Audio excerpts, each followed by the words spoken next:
All them folks, Mm-hmm. they just wrong. Oh, yeah.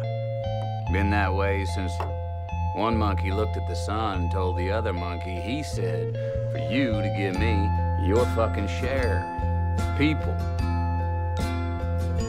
So goddamn frail, they'd rather put a coin in a wishing well than buy dinner. And police can do terrible things to people. A realist, all right, but in philosophical terms, I'm what's called a pessimist. Okay, what's that mean? Means I'm bad at parties. I think human consciousness is a tragic misstep in evolution. We became too self-aware. Nature created an aspect of nature separate from itself. We are creatures that should not exist by natural law. That sounds god-fucking awful, Rush. We are things that labor under the illusion of having a self. This accretion of sensory experience and feeling. Programmed with total assurance that we are each somebody. When in fact, everybody's nobody. I think the honorable thing for our species to do is deny our programming. Stop reproducing. Walk hand in hand into extinction. One last midnight, brothers and sisters opting out of a raw deal. So, what's the point of getting out of bed in the morning? I tell myself I bear witness. The real answer is that it's obviously my programming.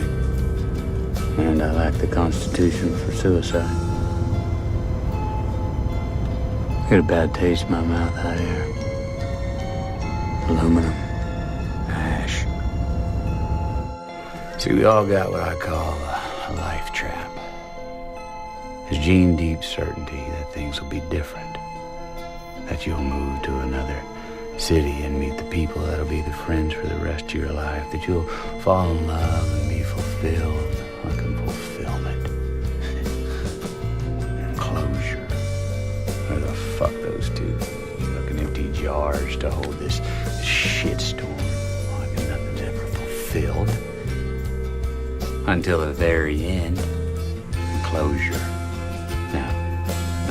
Nothing is ever over. The ontological fallacy of expecting a light at the end of the tunnel. Well, that's what the preacher sells. Same as a shrink. See, the preacher, he encourages your capacity for illusion, and he tells you to fucking virtue. Well, there's a buck to be had doing that. And it's such a desperate sense of entitlement, isn't it? Surely this is all for me.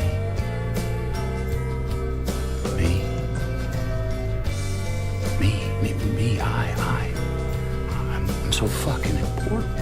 I'm so fucking important, right? Fuck you, people. I've seen the finale of thousands of lives, man. Young, old. Each one is so sure of their realness. You know that their sensory experience constituted a unique individual with purpose, meaning. So certain that they were more than a biological puppet. Truth wheels out, everybody sees. Once the strings are cut off, all down. He's so certain that they were more than the sum of their urges. All the useless spinning, tired mind, collision, desire, and ignorance.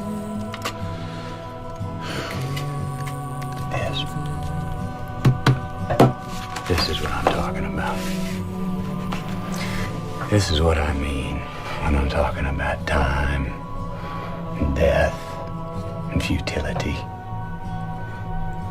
There are broader ideas at work, mainly what is owed between us as a society for our mutual illusions.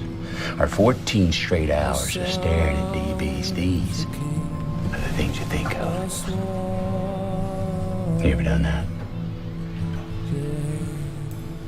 You look in their eyes, even in a picture. Doesn't matter if they're dead or alive. You can still read them. You know what you see? Be welcomed. Not at first. Right there in the last instant. It's an unmistakable relief. See, because they were afraid. And now they saw for the very first time how easy it was to just let go. And they saw in that last nanosecond, they saw what they were. And you yourself told the drama that it was never anything but a jerry-rigged of presumption and dumb will. And you could just let go. Finally know that you didn't have to hold on so tight. To realize in all your life, not all your love, all your hate, all your memory, all your pain, it was all the same thing. It was all the same dream, a dream that you had inside a locked room. A dream about being. I could feel my definition fading. And beneath that darkness, there was another kind. It was deeper, warm, like a substance. I could feel, man. I knew my daughter waited for me there. So clear. Nothing but that love. That you chose.